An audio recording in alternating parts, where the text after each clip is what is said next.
भारत और रूस के बीच Su-57 डील के government to government fast track route से डील होने का सबसे बड़े इम्पैक्ट को लेकर के बहुत अहम खबर इस वक्त निकल कर के सामने आ रही है।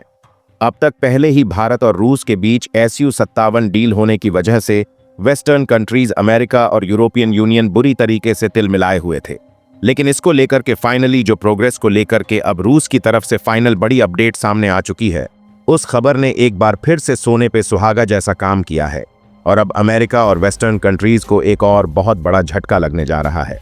क्योंकि रूस ने किया ही कुछ ऐसा है और पूरी दुनिया में किसी को भी अंदाजा नहीं था कि भारत और रूस के बीच हुई government to government fast track deal में इतनी जल्दी रूस की तरफ से यह एक बड़ा स्टेप लिया जाएगा, जो फाइनली इस डील को लेकर के सबसे अहम स्टेप माना जा रहा था, जिसका इंतजार भारत की तरफ से किया जा रहा था। और अब एक बहुत अहम चीज को लेकर भी बड़ी खबर समझ में आ चुकी है कि आखिरकार भारत के NSA अजीत डोभाल रूस की यात्रा पर क्यों जा रहे हैं। अब इसका सवाल का जवाब भी साफ होता हुआ दिखाई दे रहा है। अब तक जिस सवाल को लेकर के लगातार कई तरह की कहानियां बन रही थीं, कहाँ यह जा रहा था कि क्या रक्षा डील होने जा रही है या फिर भारत S-500 पर डील करने जा रहा है, लेकिन आखिरकार इस वीडियो को देखने के बाद आप बेहतर समझ जाएंगे कि वास्तव में होने क्या जा रहा है। दरअसल इस वक्त जो बहुत बड़ी अपडेट सामने आ रही है वो यह है कि रूस की तरफ से भारत को Su-55 फाइनली रवाना हो चुके हैं। और इस वक्त जो बहुत अहम खबर सामने आ रही है वो रूस के मास्को एयरपोर्ट से तस्वीरें सामने आ रही हैं, जहां पर रूस के कार्गो प्लेन से में जो Su-55 है उसे लॉन्च करने की तस्वीरें फाइनली सामने आ चुकी हैं। और इन तस्वीरों के सामने आने के साथ ही एक बार फिर से भारत और रूस के बीच संबंधों को लेकर के बहुत तेजी से चर्चा वेस्टर्न कंट्रीज में शुरू हो चुकी है। अमेरिका जो इस पर सख्त होने की कवायद कर रहा था वह सिर्फ कवायद करता रह गया, लेकिन रूस ने फाइनली इसको लेकर के बहुत बड़ा प्रोग्रेसिव स्टेप लिया है। और इसके क्या मतलब होने जा रहे हैं और कितने फाइटर जेट भारत को इसके जरिए अब मिलने जा रहे हैं धीरे धीरे करके, और इस पर बहुत बड़ी खबर अपडेट भी सामने आ रही है। और आखिरकार रूस की तरफ से आ रहे इस Su-57 फाइटर जेट को कहां भारत में पहुंचाया जाएगा, इस पर भी बात करेंगे। और साथ ही साथ इसको लेकर के क्या मायने होने जा रहे हैं, क्या इसे सीधा भारत के एयरफोर्स स्पोर्ट्स फ्लीट का हिस्सा बनाया जाएगा या फिर इसे किसी और काम में अभी असेंबल करने की भी ज़रूरत पड़ने वाली है। इन सब चीज़ों पर बात करेंगे, तो चैनल पर बने रह, वीडियो को लाइक और चैनल को अगर अभी तक आपने सब्सक्राइब नहीं किया है तो चैनल को सब्सक्राइब कर लें और बेल आइकन को ज़रूर दबा लीजिएगा ताकि इससे जुड़ी खबर अपडेट आप तक सबसे पहले पहुंचती रहे। दोस्तों, भारत और रूस ने Su-57 डील करके पहले ही पूरी दुनिया को चौंकाया है, लेकिन अब भारत और रूस के बीच लगातार बढ़ रही जुगलबंदी का असर साफ देखने को मिल रहा है कि किस तरह से भारत और रूस ने government to government fast track deal करने के साथ ही पहली जो रूस की तरफ से बड़ी प्रोग्रेसिव अपडेट यह सामने आ चुकी है, यह पूरी दुनिया को चौंका रही है। दरअसल इस वक्त यह अपडेट आना कि रूस की तरफ से फाइनली भारत को Su-55 रवाना कर दिए गए हैं और फाइनली इनकी वो तस्वीरें सामने आ चुकी हैं जो कि रूस के मास्को एयरपोर्ट से तस्वीरें हैं, जहां पर साफ देखा जा सकता है कि Su-55 को कार्गो शिप में लोड किया जा रहा है और लोडिंग के दौरान रूस की तरफ से ही यह तस्वीरें सामने आ चुकी हैं। और अब इन तस्वीरों के सामने आने के क्या मायने हैं, अब उस पर बात हम करने जा रहे। दरअसल अब आप में से कई सारे लोग यह समझ रहे होंगे कि भारत अब यहां SP-57 आ रहे हैं तो इन्हें डायरेक्ट एयरफोर्स के फ्लीट में शामिल कर लिया जाएगा, यानी कि इसे एयरफोर्स के स्क्वाड में शामिल कर लिया जाएगा। लेकिन जरा ठहरिए, ऐसा नहीं होने जा रहा है। जी हाँ, आपके लिए हल्का सा शॉक्ड जरूर है, लेकिन इस वीडियो को पूरा सुनने के बाद आप समझ पाएंगे कि आखिर रूस से Su-55 आ क्यों रहा है। भारत दरअसल आपको बता दें कि भारत में 2 इकाइयां तैयार हो रही हैं, 2 यूनिट तैयार हो रही हैं। HAL यानी हिंदुस्तान एरोनॉटिकल्स लिमिटेड की, जहां पर Su-55 को फर्दर इंडिया के अंदर ही इसकी यूनिट बनाई जाएगी और उसके अंदर ही Su-57 को तैयार किया जाएगा। और इन फ्यूचर इसकी बड़ी प्रोग्रेसिव यूनिट यानी कि ह्यूज और मास प्रोडक्शन के लिए इन्हें डेवलप किया जाने वाला है। और इसको लेकर के रूस की टीम भी भारत आई थी, जिसने नासिक स्थित HAL और बेंगलुरु स्थित HL की यूनिट का दौरा किया है। दरअसल आपको बता दें कि नासिक स्थित और बेंगलुरु स्थित HL की यूनिटें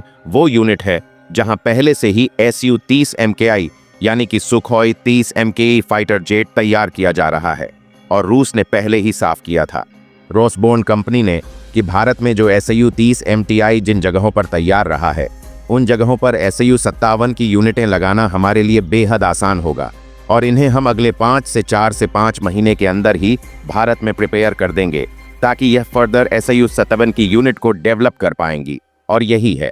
इसका सबसे अहम कारण। दरअसल इस वक्त रूस की तरफ से जो SU-57 भारत को रवाना किया जा रहा है वह नासिक स्थित HL यूनिट में डिलीवर किया जाएगा। और सबसे बड़ी बात यह है कि इसे एक ब्लूप्रिंट के तौर पर इस्तेमाल करने के लिए भारत भेजा गया है, यानी कि यह एयरफोर्स में शामिल नहीं होने वाला है। लेकिन फर्दर जो HL यूनिट के अंदर HC-457 को तैयार किया जाएगा, यानी कि आगे इसकी मैन्युफैक्चरिंग और भी यूनिटें बनाई जाने वाली है, उसके लिए यह ब्लूप्रिंट के रूप में काम करेगा। अब आखिर ब्लूप्रिंट के रूप में काम करने से क्या मतलब है, चलिए आपको वह भी डिटेल से समझाते हैं। दरअसल ब्लूप्रिंट के रूप में काम करने का मतलब यह है कि इस पर भारत के वैज्ञानिक जो एरोनॉटिकल्स इंजीनियर हैं वो, और साथ ही साथ रूस की एरोनॉटिकल्स रसोबॉन कंपनी के जो इंजीनियर हैं वो मिलकर के इस पर इंडिया पर पहले इंडियन जो इंजीनियर हैं उन्हें ट्रेन किया जाएगा SU-57 के इस पार्ट्स को प्रिपेयर करने के लिए, और साथ ही साथ इसे किस तरीके से असेंबल किया जाएगा इस पर प्रॉपर इन्हें सिखाया जाएगा। और इसके बाद ही फर्दर दोनों मिलकर के इस पर SU-55 को आगे खुद इंडिया में डेवलप कर सकेंगे। दरअसल भारत के पास SU-57 की टेक्नोलॉजी तो है नहीं, और अगर है भी इसके लेकर के तो उसे रूस को सिखाना तो पड़ेगा ही, क्योंकि रूस का ही SU-57 है और वह इसे किस तरीके से डिजाइन किया है, किस तरीके से असेंबल किया है, यह ब्लूप्रिंट के जरिए ही जाना जा सकता है। और इसी ब्लूप्रिंट के लिए ही एक यूनिट SU-57 को यहाँ भेजा जा रहा है, जो कि ब्लूप्रिंट के रूप में रखा जाएगा और इसी के अकॉर्डिंग आगे इस पर पूरी अपडेट की जाएगी और किस तरीके से SU-57 बनाया जाना है इसी के जरिए सिखाया जाएगा। और सबसे बड़ी बात यह है कि यह सामान्य, यानी कि जो एयरफोर्स में शामिल होने वाले SU-55 है उनसे थोड़ा अलग भी होने जा रहा है। दरअसल जब किसी फाइटर जेट को तैयार किया जाता है तो उसमें आपने कभी बाहर से देखा होगा कि बहुत ज्यादा आपको किसी चीज के जॉइंट नहीं दिखाई देंगे, किसी जगह पर नट बोल्ट से कसा हुआ कहीं बहुत बेहतर दिखाई नहीं देगा। ऐसा इसलिए होता है कि इन सभी पार्ट्स को, स्पेयर पार्ट्स को कहां से जोड़े गए हैं, इन सब चीजों को पार्ट्स के अंदर ही छिपा दिया जाता है। लेकिन इस वक्त जो SU-57 भारत आ रहा है इसमें ऐसा नहीं किया गया है। उसके पीछे की वजह यह है कि ब्लूप्रिंट को बेहतर समझा जा सके कि आखिर इसके डिफरेंट काइंड ऑफ जो पार्ट्स हैं इसमें अटैच हुए हैं वो किन किन जगहों से अलग होते हैं, किन जगहों से इन पार्ट्स को जोड़ा जाता है और किस तरीके से इसके अंदर सॉफ्टवेयर इंस्टॉल होंगे, अपडेट होंगे, किस तरीके से इसकी इजेक्शन सीट काम करने वाली है। और सबसे बड़ी बात, इसमें जो वॉरहेड तैनात किए जाते हैं उनके जो 12 पॉइंट हैं वो किस किस तरीके से काम करेंगे। इन सब चीजों को समझने के लिए इसे एज अ ब्लूप्रिंट इंडिया भेजा गया है, यानी कि भारत और रूस मिलकर के इन इंडिया में ही फर्दर इसकी प्रोग्रेस यूनिट डेवलप करने के उद्देश्य से ही इसे भारत में लाया जा रहा है। और आगे 5 से 6 महीने के अंदर अंदर ही इंडिया में ही इसका मास लेवल पर प्रोडक्शन शुरू करना है। इस वजह से यह करना बहुत जरूरी था।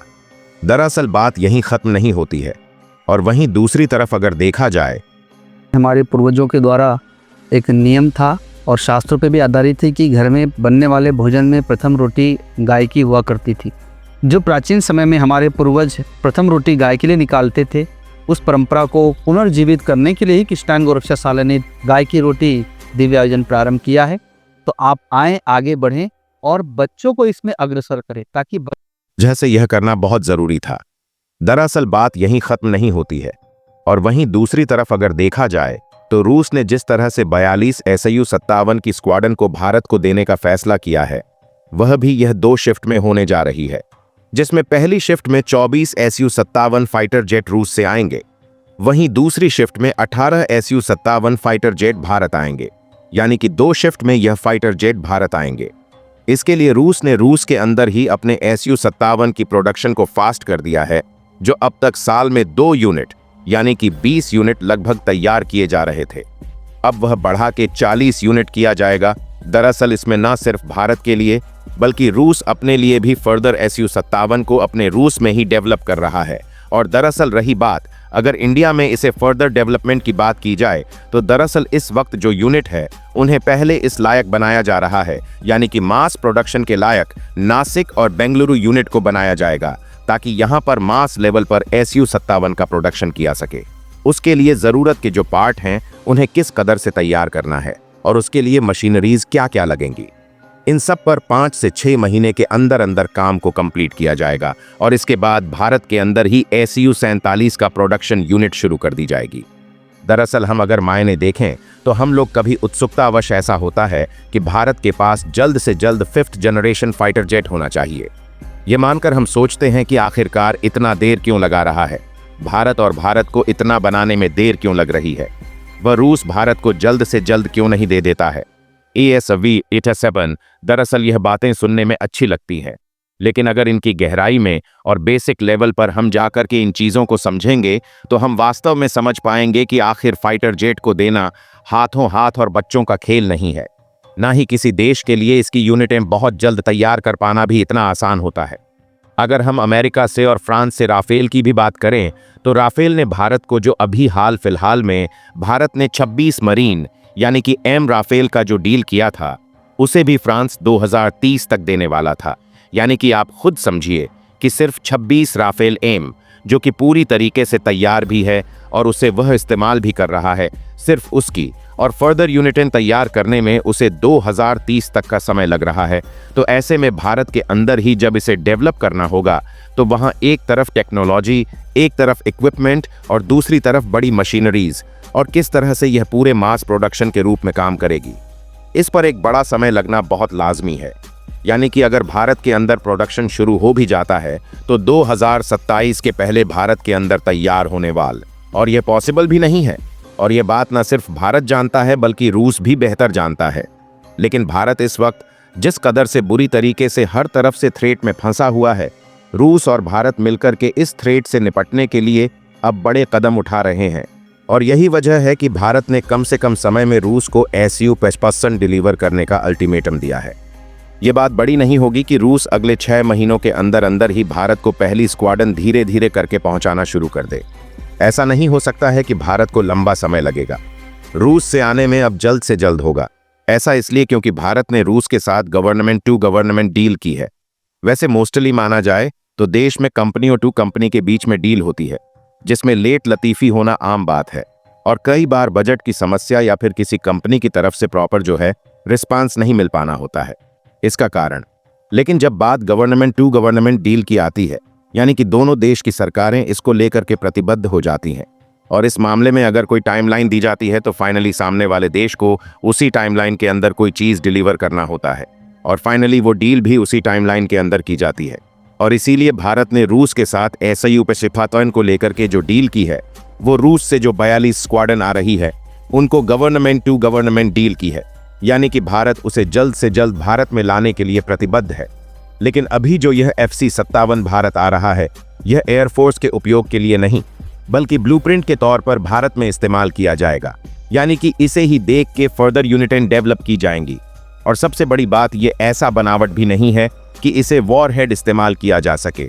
इसे ऐसा तैयार किया गया है ताकि इसे ब्लूप्रिंट को बेहतर समझाया जा सके। और रही बात वॉरहेड की, तो इसमें वॉरहेड के 12 पॉइंट हैं और उन जगहों पर हमारी अस्त्रा मिसाइल, हमारे ग्लाइड जो गौरव बम है और साथ ही साथ अलग अलग तरीके की जो मिसाइल है, हेलना है, नाग है, एंटी शिप मिसाइल है, एंटी रेडिएशन मिसाइल है इंडिया की, वो सब इसमें अपग्रेड करने की प्रॉपर जगह भी बनानी होंगी।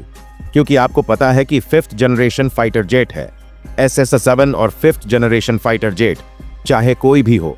दुनिया में, कोई भी 5th जनरेशन फाइटर जेट आप उठा के देख लीजिए, किसी में भी वॉरहेड बाहर नहीं दिखाई देते हैं। यानी कि भारत को SU-57 के अंदर ही अपने वॉरहेड को छिपाना होगा।